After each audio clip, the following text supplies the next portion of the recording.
Hello there everyone, this is Jed Slackman, and for today's video I'll be sharing a commentary related to the date, to the anniversary of September 11,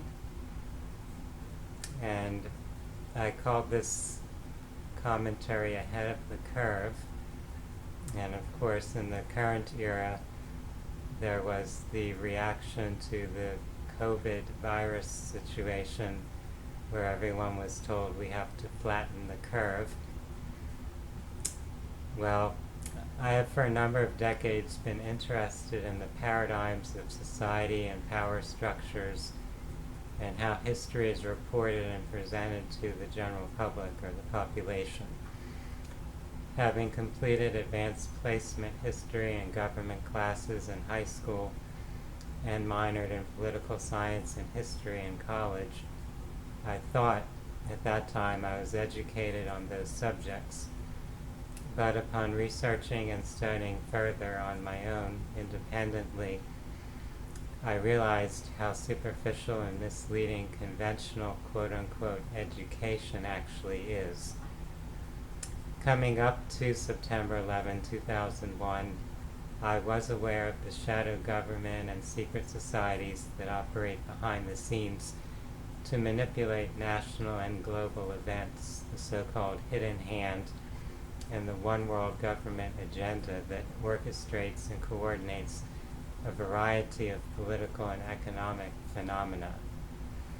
Thus, when the attacks on the World Trade Center and the Pentagon occurred, I was already aware of alternative journalists whose intelligence contacts had informed them in advance of this false flag attack that would frame Islamic terrorists as culprits to justify pre-planned reactions of U.S. military interventions in foreign nations, such as Afghanistan, Iraq, Syria, Libya, etc., in the Middle East, and of freedom and privacy restricting laws and measures domestically, i.e. the Patriot Act. The quote-unquote war on terror was being carried out by governments that were actually controlled by the same people funding and directing the most significant terror events. 19 years later, and the mainstream media and governments continue to present the same false narratives and assumptions about who was responsible for 9/11. And thus they can't be trusted to present the truth about anything else of major significance. And yes, there is plenty of honest reporting on lesser matters, but the big lies and corrupt power structures have been consistently protected. So now, 19 years later, we have a bigger quote-unquote terror event with global impacts and pre-planned responses of restricting freedoms and privacy, and in the quote-unquote fight against a synthetically created illness epidemic, measures are taken which harm the public, such as dangerous drugs and vaccines that profit the pharmaceutical industrialists. Those are promoted, social isolation is fostered, livelihoods are destroyed, basic human rights and civil rights are suppressed, and natural medicines and effective alternative healing and prevention measures are suppressed and neglected.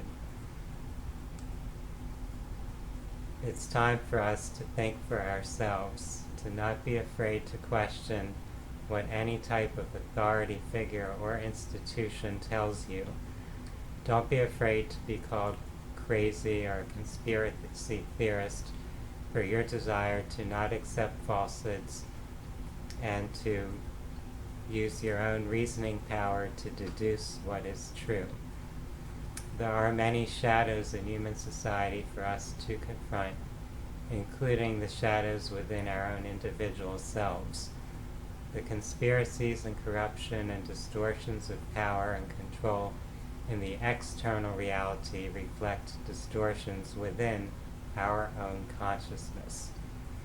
As individuals, we are often afraid to assert our power in healthy ways, or conversely, we may be inclined to try to over-control the external world around us, to try to compensate for our fears and insecurities. We deceive ourselves about key events and people in our own lives, and then wonder why people in positions of public power are so deceitful.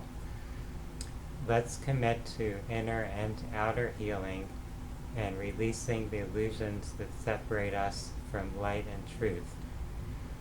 Whether it's the events of September 11 from 2001 or the events of the so-called pandemic from 2020, we need to see things more clearly in order to promote healing.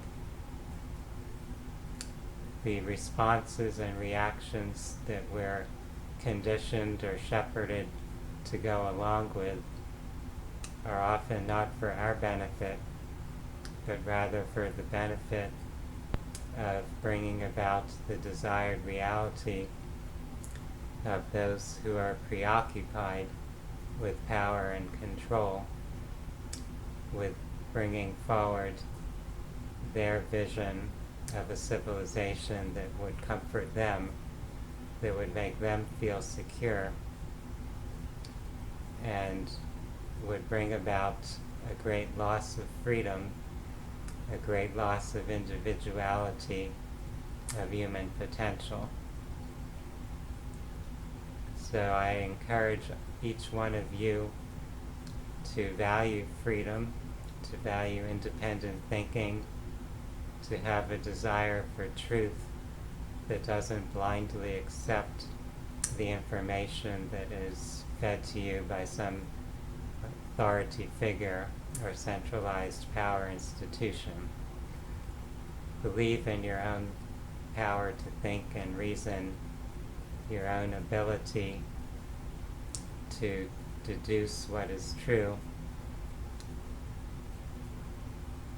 It's time for all of us to go forward in our journey of awakening, of no longer being asleep, no longer being caught up in any illusions, whether those illusions feel or seem positive or negative. We don't want to be caught up in them.